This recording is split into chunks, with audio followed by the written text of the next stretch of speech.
project name is IoT based Intelligent Traffic Management System. I am from Jain College of Engineering, Belgaum. Our project guide is Mr. Shahab Patil sir. Our project members' names are myself Aishwarya Sutar, Shreya Patil, Rutuja Patil, Devika Deshpande.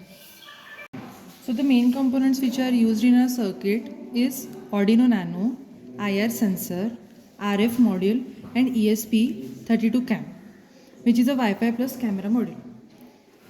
Again, the IR sensor, those are being used for the obstacle detections purposes. When the car or the ambulance is passing through this, like purposely we have used here for like RF module, those are being used for the receiver section, and these are being used for the transmitter section. For the obstacle which, so these are the RF module transmitter, and this is the receiver which is being used. Now if we see like any obstacle is been passing through, like for example purpose we have considered this as a traffic.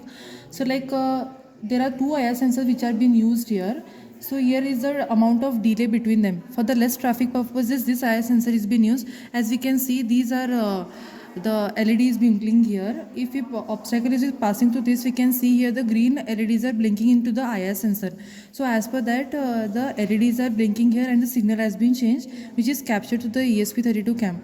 Now further we will see this, how the process has been done in the SMTP server through which we have accessed the Google. Like we have created one Gmail.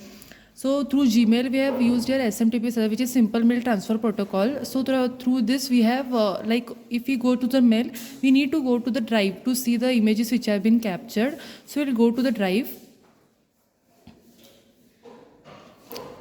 So the recent images which have been captured, we will be able to see here. So as we can see, like we were doing the obstacle detection there. So as per that, like we are getting the live data here, images.